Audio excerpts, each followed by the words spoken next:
Logofanía, el arte de iluminar con la palabra.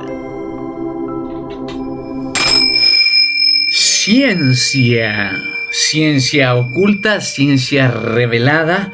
Hoy hablaremos de ello.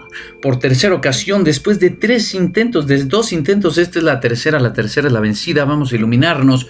Hoy que justamente en 40 minutos, en 42, tenemos una sesión esotérica vía online. Por eso vamos a retomar. Mi nombre es Sergio Rued, a nombre del Instituto Lamel y de Lamel, el ángel del sendero, te doy la más cordial bienvenida a este tu canal de Logofanía, el arte de iluminar con la palabra. Iluminémonos. Llamo a tu ángel de la guarda y agradezco a la gran emanación de luz, bendita sea, que me da la oportunidad una vez más de llevar un poco de logofanía a tu corazón. Iluminémonos. Del libro revelado de la logofanía, el arte de iluminar con la palabra, libro revelado por Lamel, el ángel del sendero, nos dice sobre la ciencia. La ciencia se presenta impulsada por el elemento tierra, el cual trae una carga mayormente negativa, que así como en la rueda de los signos zodiacales con relación a las constelaciones y en la conformación de los 4 elementos en la creación, es la segunda en aparecer.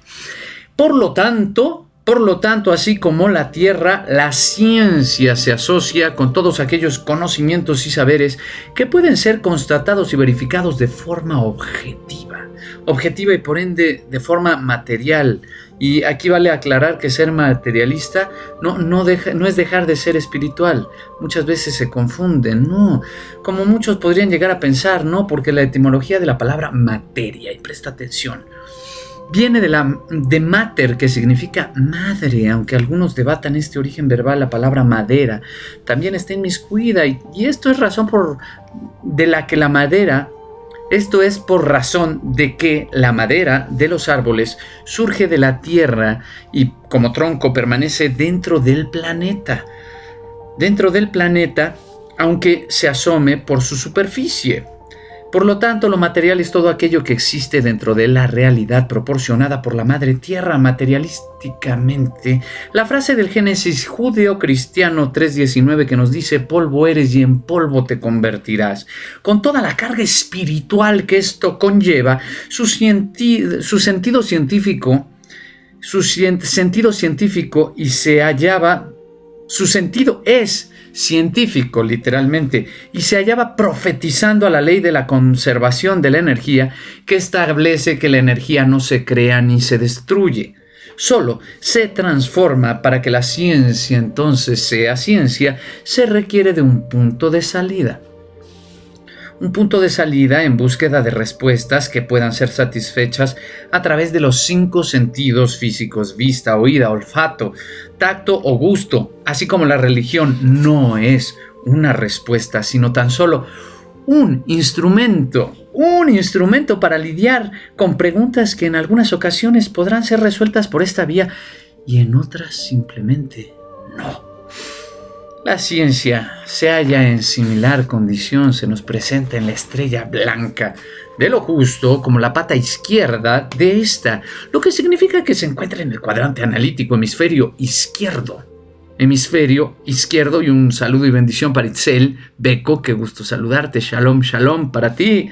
Consciente inferior, funcionando como uno de los 2 pilares que sostienen la estrella, que ya hemos dicho son indispensables para cuando menos poder caminar para avanzar. Esto ya nos adelanta que ese pensamiento en donde se ubicaba la ciencia y a la religión como contrarias o enemigas queda totalmente descartada en los ámbitos de la logofanía, pues nada tiene que ver con lo requerido para la conformación de este pentáculo mágico y poderoso, que ya veremos que tiene la posibilidad de penetrar en las profundidades del espíritu. Hemos de contemplar a la religión y a la ciencia como fenómenos y disciplinas complementarias. en donde la ciencia queda imposibilitada para dar con una respuesta o continuar con una indagación, entra la religión, en donde la religión, a pesar de percibir luz y sentido, no encuentra formas para explicar los fenómenos y sus propias percepciones, pues la ciencia hace su aparición. Nos conviene mirarlo así. La ciencia se encarga de buscar responder el cómo, de lo que la religión atiende para poder dar significado y finalidad de todo lo que existe a través del por qué y para qué. El ejemplo más simple de todo esto son los mitos de las distintas cosmovisiones que proponen las religiones en aparente contraste con los mecanismos de los procesos evolutivos. Hola Sol, hola Luiger, estamos físicamente transmitiendo desde Instituto Lamel en las instalaciones en Ciudad de México, pero en realidad estamos dentro de tu corazón y dentro de tu mente para recordarte quién eres. Bueno, las religiones en aparente contraste con los mecanismos de los procesos evolutivos biológicos propuestos por la ciencia. Ambos enfoques son complementarios, ambas hipótesis conllevan verdad y ninguna fue exactamente como se describe. ¿Cómo fue, cómo es y cómo será esto o aquello exactamente? Es cosa que ni los seres humanos, ni los mismos seres y materias que protagonizaron el origen de la vida en luz acrántida, la Tierra o en cualquier planeta habitado, podrán explicar en frases construidas con idiomas usados por personas encarnadas ni a religión, ni a ciencia cierta. En luz acrántida, el rastro más maravilloso de este hecho sustancial que refiere a la compatibilidad de la religión con la ciencia es el hecho de que los más destacados científicos que han logrado aportar a la humanidad los elementos para la manifestación de pasos agigantados en su desarrollo tecnológico, como lo son Galileo, Newton o Einstein, desarrollaron personalidades, por supuesto, científicas, pero también profundamente religiosas, incluso comulgando con religiones específicas y organizadas. Si bien se creyó en ciertos momentos que la religión no debería ser cuestionada y que toda ciencia provenía del diablo, es porque, como hemos dejado claro, ese tipo de supuesta religión, entre comillas, atendía a intereses únicamente de poder terrenal y material, dejando a un lado la espiritualidad por parte de quienes buscaban imponer su vertiente o iniciativa. Y eso se suele dar debido a la profunda ignorancia y desatención de los otros 4 picos de la estrella blanca de lo justo. Lo mismo seguía pasando en las últimas encarnaciones que me tocó a mí vivir allá en Luz Acrántida entre los seres humanos, hermanos ninivitas, solamente que en esos tiempos modernos se observa ahora de parte de supuestos científicos que no solo dudan, que no solo dudan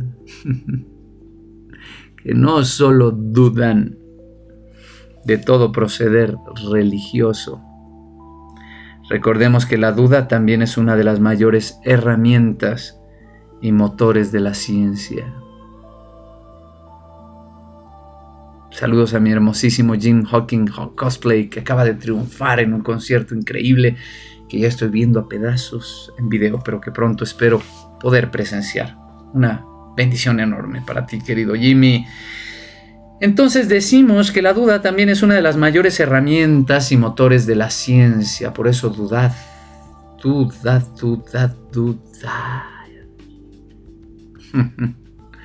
Y bueno, veremos que los ateos no existen, mi querido Luiger. Los ateos simplemente son confundidos, pero que sigan dudando. La oscuridad será llenada por la luz tarde o temprano. Entonces hay quienes reprueban e incluso quienes se burlan de la vida religiosa, tildando a quien la vive de iluso y de poca inteligencia, y por eso no creen que sea verdadero un ser religioso. No, piensan literalmente que es imposición, que se quiere engañar, que se quiere estafar. El verdadero científico, porque esos no son científicos. El verdadero científico, al igual que el verdadero religioso, encuentra su propio método, su propio camino. Si bien se apoya e inspira de los propuestos por otros antes que él, su necesidad de saciar las ganas de saber traducida en las palabras curiosidad y compromiso para con el progreso y el bienestar propio y de la comunidad le llevarán a indagar sin descanso hasta encontrar el punto del cómo funcionan las cosas. Aquí la sexta ley hermética universal de causa y efecto funciona como cinturón y hebilla para sujetar el pantalón que se extenderá tanto por pierna derecha, que es la religión, como por pierna izquierda, que es la ciencia. Siendo el punto de partida de ambos fenómenos, la pierna derecha avanzará con fe y determinación para ser seguida por la izquierda, que con igual determinación, a pesar de ser movida por la duda, por eso dudad, tratando de corroborar el paso de la pierna derecha, propiciará que el cuerpo entero se recargue en esta última para ella misma izquierda, se proyecte hacia adelante dando la ilusión de haber rebasado a la pierna derecha dejándola atrás, para que posteriormente la pierna derecha procesada y proceda de idéntica forma. Si vemos esta analogía como una simple y llana caminata, entenderemos que cuando un individuo camina, sus pies y sus piernas no se encuentran en una competencia de quién llega primero a la meta. Por lo contrario, se alían para llevar a la totalidad del cuerpo materia. Materia que contiene al alma y que esta a su vez incluye al espíritu. A fin de cuentas, este es el gran y único objetivo de las piernas y los pies: andar. En algún lugar muy bello de Lusacrántida, cuando los individuos consideran que no han tenido un buen día, cuentan con el dicho popular que dice: me levanté con el pie izquierdo. Esto hace referencia a que se levantaron con la inercia de abordar la ciencia, de indagar y encontrar respuestas al cómo. ¿Cómo es que sucede esto o aquello? ¿O cómo lograr esto y aquello? Por ejemplo, el individuo quiere que le suban el salario. Entonces está diseñando un plan de acción para que la empresa en donde labora haga más dinero en menos tiempo y con menos recursos de inversión. Si el individuo se levanta a trabajar únicamente en la búsqueda de la fórmula matemática, física, estadística, química, etc., tarde o temprano se cansará de no encontrarla y abandonará su caminata a una sola pierna, o tal vez tropezará con esa pierna izquierda representante, en este caso de la ciencia. Finalmente no hallará ni una fórmula ni su aumento. En cambio, si se levanta con el pie derecho, el individuo que quiere que le suban el salario y que sabe que debe lograr una fórmula exacta y científica para ello, antes de lanzarse a la acción indagatoria, recuerda el por qué y el para qué quiere que se le aumente el salario. Si se trata de cuestiones vagas y superficiales, no funcionará, ejemplo, elevar su estatus a ojos del vecino. Pero si por el contrario su por qué y para qué se relacionan a cosas fundamentales para su desarrollo corporal, anímico y espiritual, como podría ser comprar un vehículo o comprar boletos de transporte para sí mismo o para su familia, con el fin de pasar unas buenas vacaciones y recolectar anécdotas felices, o pagar un curso o una educación escolar para sí mismo o para algún ser querido, cualquier cosa que motive en todos los sentidos, entonces esto conectará con la fe necesaria para dar el primer paso, pues entonces sí habrá una luz, un sentido hacia dónde dirigirse. Eso hará que el segundo paso, el científico y dado por el pie izquierdo, sea más certero y por así decirlo, destinado a hallar más rápido esa fórmula científica y comprobable que se buscaba obtener. Otro ejemplo que nos sirve para dejar bien sentada la interrogación y, mejor dicho, la integración de la ciencia en la estrella blanca de lo justo, puede ser observado en el mundo de la ciencia médica. El médico estudia durante toda su formación de la forma más objetiva posible huesos, músculos, ligamentos, piel, sistema, aparatos, todo en el cuerpo humano, sus conformaciones y sus comportamientos biológicos. El médico sabe que trabaja en el área de ¿qué? Pues de la vida, demarcada por a partir de la concepción del individuo y hasta su muerte física. Tanto antes de la concepción como después de lo que conocemos como muerte, que sabemos que no es muerte sino tránsito, son zonas que no pertenecen a los terrenos ni de investigación ni de acción de la ciencia. A menos no hasta el momento de mi última reencarnación en Luz Atlántida, mis hermanos ninivitas, porque como decía la gran Elena Petrovna Blavatsky, donde termina la ciencia, empieza la magia, pero la magia es la ciencia del futuro. Y finalmente, como dicen los alquimistas, solve et coagula, disuelve y luego coagula. Separa y después volverás a unir, a reunir, y ahí todo es uno otra vez, pero atendiendo a ese solve en el cual nos encontramos ahora. El médico como tal se encarga de conocer los procesos que favorecen la vida. Su trabajo es encontrar las condiciones ideales para que la naturaleza física y biológica del cuerpo se acerque a lo que debería ser. Por así decirlo, el médico no cura al enfermo, sino ayuda al cuerpo enfermo, al cuerpo del enfermo, a que conecte con su propia naturaleza restaurativa. Ya sea a través de cirugías que requerirán la mayor precisión en movimientos y acciones concretas, como en la selección de medicamentos, los cuales son formulados y realizados por científicos en casi idéntica situación, que procurarán esto mismo en cuanto a condiciones ideales que propicien la autocuración o regeneración del mismo cuerpo. No cabe duda de que incluso el mejor médico en aquel comprometido éticamente consigo mismo, sus pacientes y su sociedad, luego de realizar con el mayor virtuosismo y la máxima exactitud científica su aportación, no podrá garantizar que el paciente recién intervenido viva. No pueden. Así que lo más común es escuchar que estos verdaderos médicos: ahora esperemos que su cuerpo reaccione bien al procedimiento. En esta frase hay 3 palabras claves: esperemos, bien y procedimiento. En esta tríada de la espera, el bien y el procedimiento queda sentado el verdadero motor de la ciencia.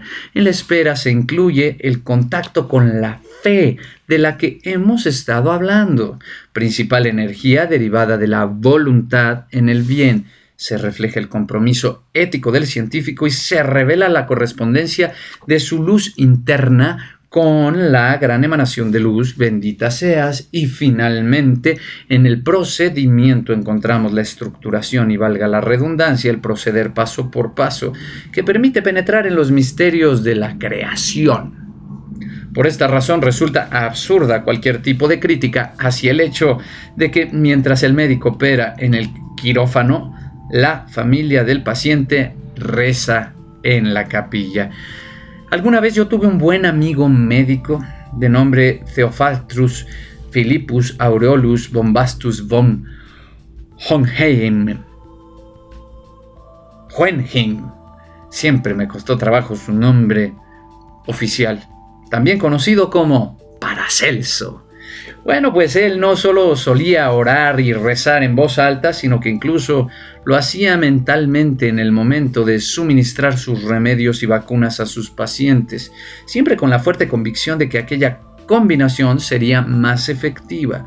La ciencia, por su parte, y de forma independiente, requiere de la observación y del estudio sistemático y razonado, tanto de la naturaleza como de las sociedades y el pensamiento.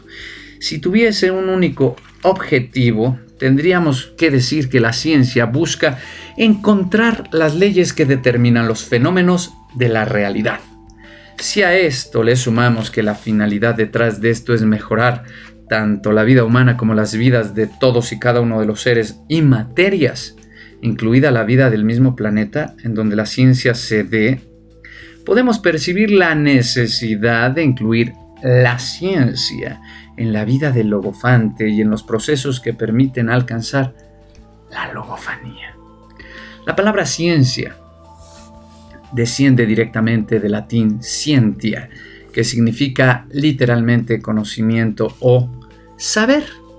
También saber funciona, por lo que veremos que se desarrolla en todos los campos y áreas, pues en donde vemos que hay una teoría sobre algo, ejemplo, religión, ya hay ciencia ordenando y sistematizando las ideas y los conceptos, pero no son lo mismo.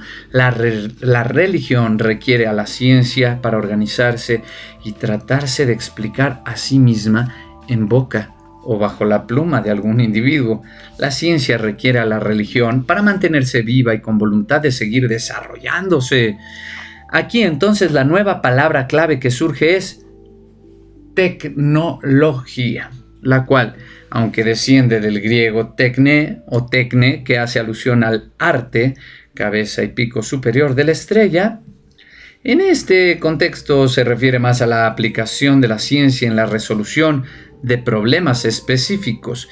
Esta necesidad de resolver fue la que generó el método científico, el cual sugiere, en estricto orden, observación, proposición, formulación de hipótesis, 4. Experimentación, 5.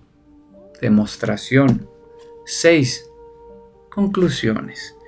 Valga la redundancia, y aunque parezca una broma de profesor, observemos cómo la pata izquierda de la estrella blanca de lo justo, al tratarse de ordenar y esquematizar al servicio de la mente del ser humano, se vuelve infinita potencialmente, pues el cerebro analítico humano tiene tanta capacidad de almacenamiento como la biblioteca de los registros akáshicos del maestro Irvahel en Horus, también conocida como registros akáshicos o tablillas indestructibles de la luz astral.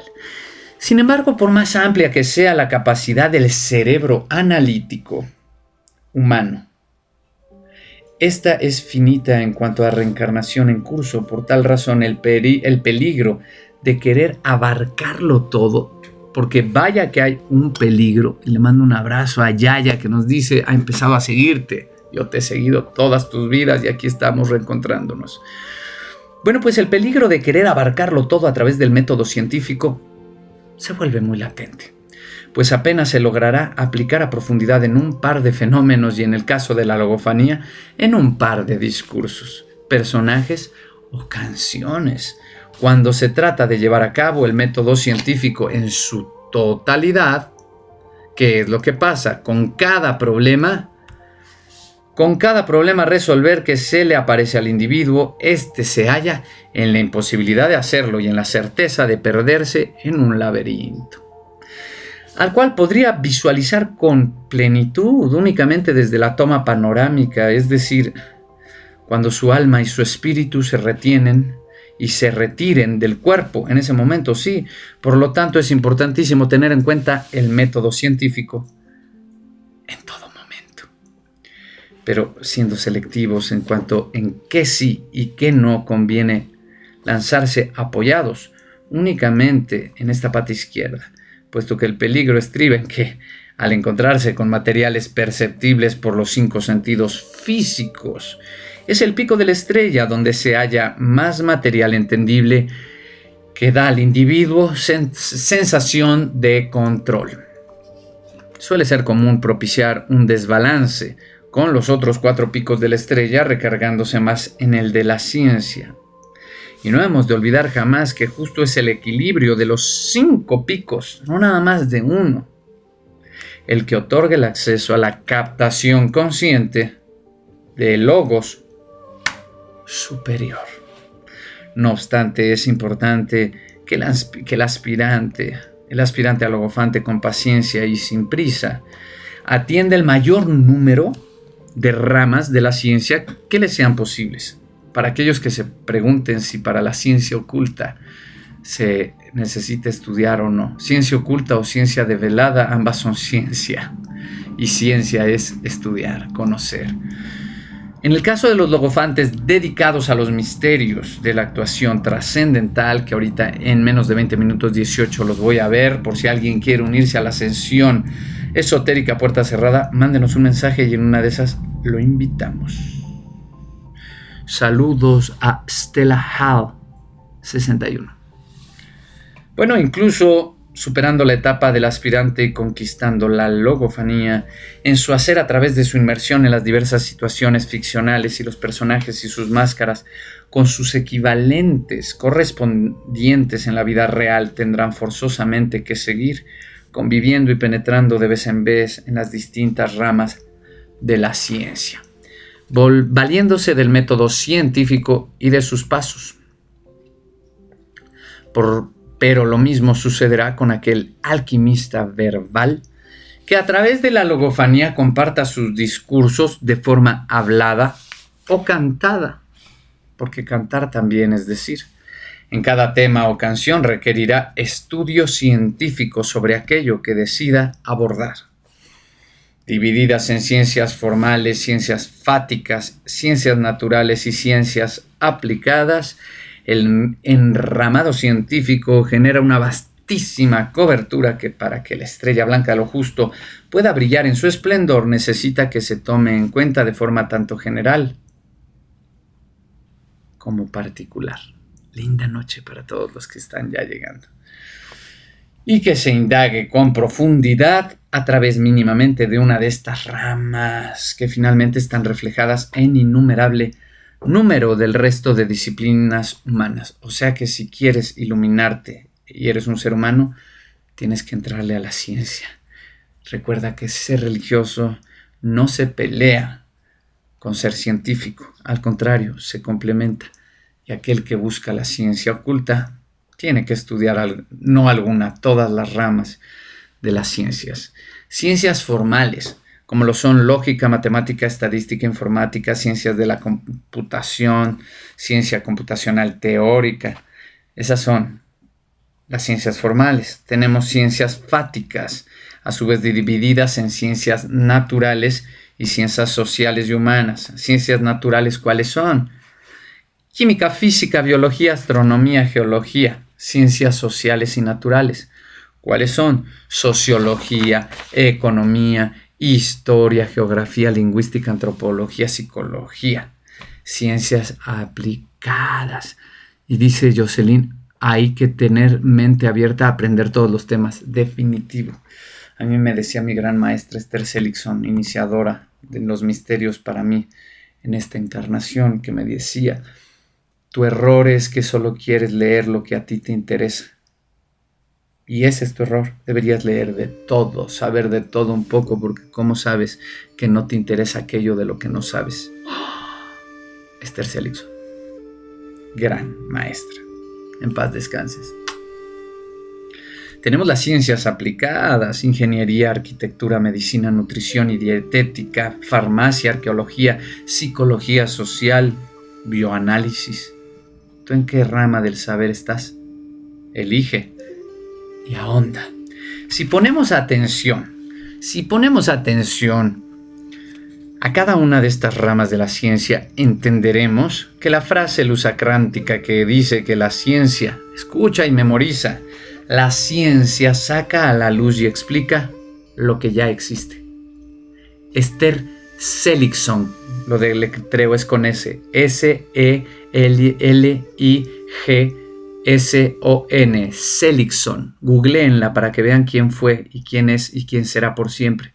Ya ocupa su columna en el Eterno Oriente, pero fue mi gran maestra y la tengo con una fotografía viéndome al entrar al Instituto Lamel. Es su pintura la que te recibe.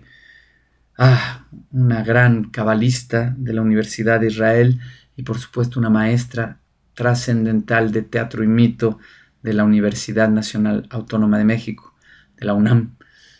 La gran escritora ganadora del Premio Villaurrutia, heredera milenaria y literaria de Octavio Paz, y tuve la oportunidad, bajo esta personalidad de Sergio Rued, de ser discípulo de esta maestra su discípulo más cercano y más personal y de confianza en sus últimos 3 años de su vida.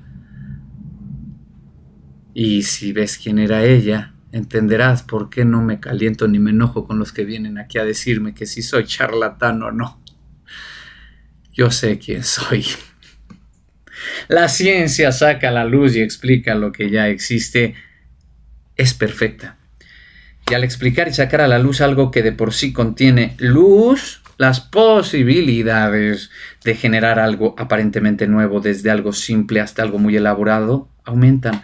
Por ejemplo, en el caso de la actuación y el teatro, hablando de Esther Seligson, la gran poeta y escritora, traductora de su amigo, bueno, tenía muchos como Ionesco, como Samuel Beckett, Cioran, no tienen idea. Sí, bendita sea. En el caso de la actuación y el teatro, desde las primeras representaciones e interpretaciones de personajes, por parte de los acránticos, aquellos que lograron los mejores resultados descubrieron por mera intuición y posteriormente por observación comprometida que había ciertas acciones y decisiones que podían tomarse para tener dichos resultados. Desde repetir muchas veces los diálogos hasta asociar lo dicho y lo sucedido en la ficción con eventos importantes de sus vidas.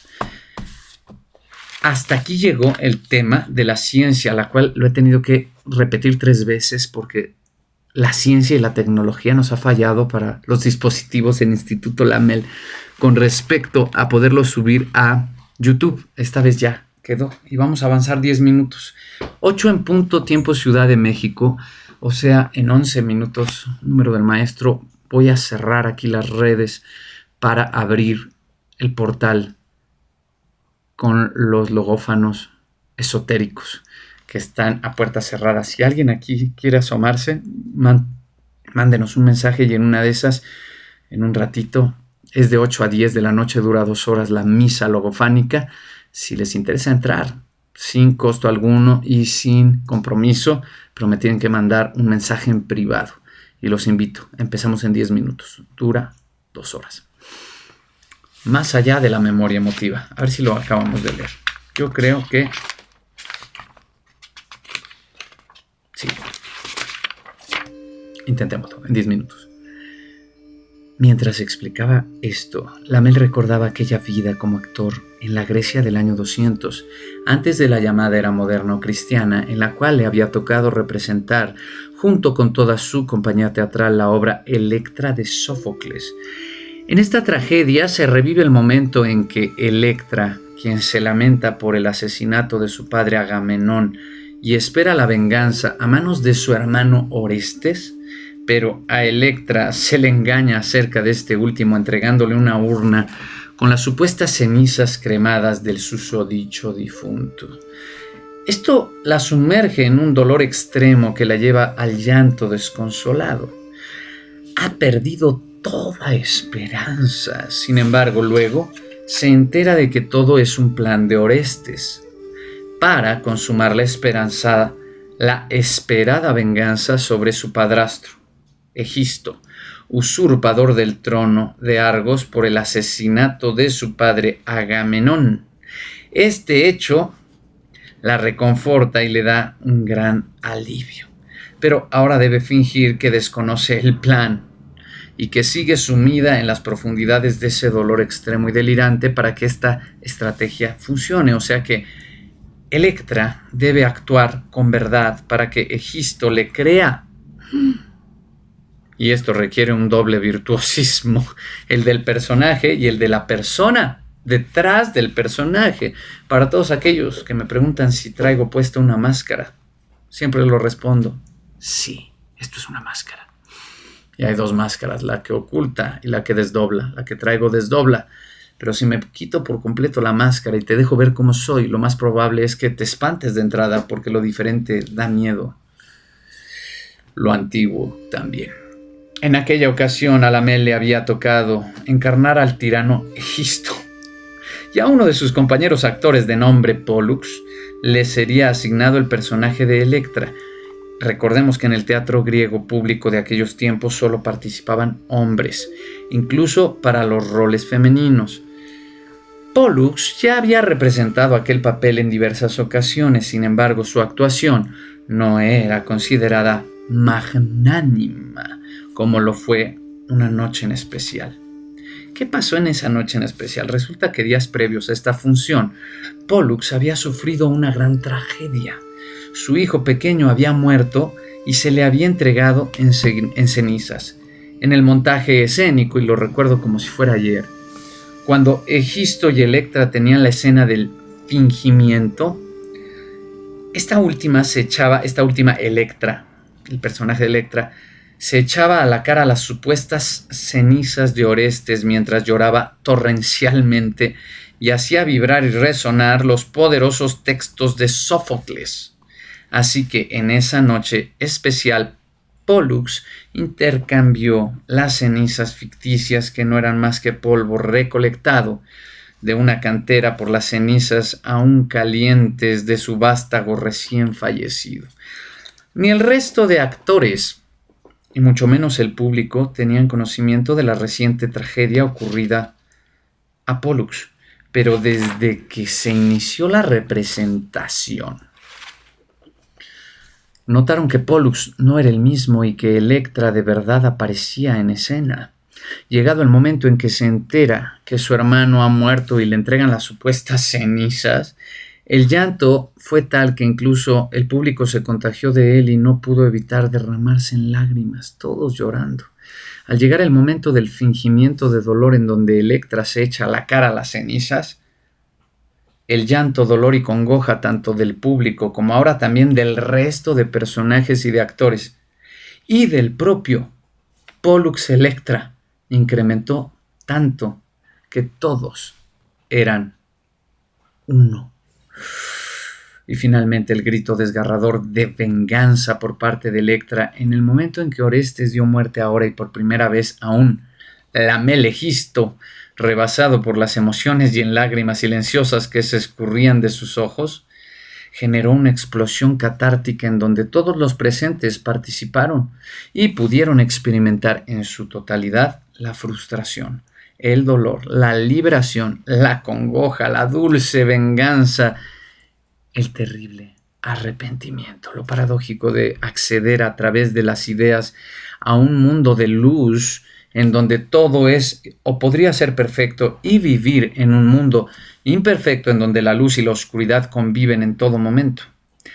La ovación al terminar la representación hubiera sido la más larga y eufórica que se hubiese visto antes, de no ser por el repentino extrañamiento a causa de observar al actor que gloriosamente había interpretado a Electra, que se hincaba sobre el escenario para recolectar con toda calma las cenizas que, a ojos del público y del resto de los actores, por haber concluido la ficción, no eran más que utilería.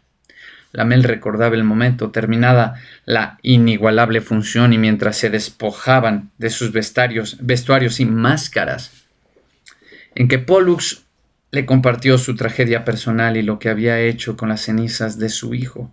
Se aventó las cenizas reales del muerto. Frank, te mando un fuerte abrazo. Frank, veámonos pronto. Lo primero que hizo Lamel fue darle su más sentido pésame, que es lo que uno tiene que hacer ante la tragedia. Pollux le contó que horas antes de la función se debatía entre ir a matar al que en su momento había considerado como asesino de su hijo o asistir a cumplir con su deber de actor en escena. Por lo que a Pollux y a su humilde familia les habían dicho, el supuesto culpable de la muerte de su hijo era un hombre adinerado que mientras comía en una lujosa posada de paga, había recibido por parte del niño de 10 años un pequeño espectáculo de entretenimiento, basado en recitaciones de versos de Homero, el poeta. Listo para el podcast, mi querido Frank. Vamos a hacer ese podcast, me va a encantar. Y un abrazo a Alma Sánchez. En 3 minutos me retiro para pasar a la sección esotérica. Creo que no voy a acabar en esta ocasión? Bueno, pues en aquella época griega la mayoría de los actores lo eran por ocasión y no por profesión, ya que las representaciones públicas en los teatros se hacían por honor y no por dinero. Sin embargo, fuera de los grandes eventos, sí que podían ganarse la vida como artistas, así que Pollux, siendo también rapsoda y cantor, sin pretenderlo, había inspirado a su hijo a ganar dinero tal y como él lo hacía. Resulta que tras la recitación del niño en aquella posada, el hombre adinerado se mostró severo, y además de negarle la propina caritativa solicitada, mirándolo con desprecio, le recomendó que se dedicara a otra cosa. ¡Qué horror! Pues según el rico de bolsillo y pobre de principios, el muchacho carecía de talento. Un abrazo hasta Guatemala, Ángelo, Batio, un abrazo. Con el corazón partido y tratando de ocultar las lágrimas, el niño salió corriendo a toda prisa del establecimiento para ser atropellado accidentalmente por un tropel de carros militares que salían de la ciudad de Atenas para impartir justicia en un pequeño pueblo aledaño. Tras esta trágica escena, algunos comensales señalaron al hombre adinerado como responsable de provocar la situación, mas éste se negó a aceptar cualquier culpa y finalmente había sido un accidente, así que las autoridades determinaron que no era culpa de nadie. Lamel recordaba a detalle cómo Pollux le explicaba que tras aquella épica función de Electra, su odio y su rencor hacia el hombre adinerado se habían disipado. El que minutos antes agonizaba en escena mezclando su propia tragedia personal con la plasmada por Sófocles, ahora yacía sentado en una silla, en completo estado de relajación, y con una conmovedora sonrisa asomándose por sus labios. Mi hijo está bien, ahora mismo debe estar cruzando el río Aqueronte y ya debe estar en el último tramo que conecta a nuestro mundo con el regido por el gran Hades. Seguro está recitando a Homero para que Caronte se sienta halagado mientras navega su barca. Como pudiste ver, amigo mío, he recogido en esta urna hasta la última ceniza de su cadáver. Con el tiempo conseguiré dinero para una urna más bella y para un nicho en los mausoleos de Atenas. Quiero recordar a mi hijo como el hombre ilustre que no alcanzó a ser, pero que ya estaba construyendo, dijo Pollux con toda la certeza. Aquí lo vamos a dejar porque ya son las 8. La próxima sesión vamos a terminar la historia, porque esto que acabamos de leer, vaya que es ciencia, de la más alta ciencia. Ciencia oculta, ciencia develada. Millones de bendiciones. Esto fue un fragmento sobre ciencia. Pasamos ya a la filosofía en la próxima sección del libro revelado de la logofanía, la Biblia logofánica, logofanía, el arte de iluminar con la palabra. Si alguien quiere esta Biblia, mándenos un mensaje solicitándola, se las mandamos por PDF gratuitamente. Y me retiro de estas redes para pasar, hoy que es miércoles, a la misa logofánica, a la reunión esotérica a puerta cerrada. Si alguien gusta venir, mándenos un mensaje privado y allá nos vemos. Ata Malhut Lejebura Lejedula Leolam. Amén. Logofanía, el arte de iluminar con la palabra. No te olvides darle like, suscribirte al canal, activar la campanita y compartir el conocimiento. Logofanía, el arte de iluminar con la palabra.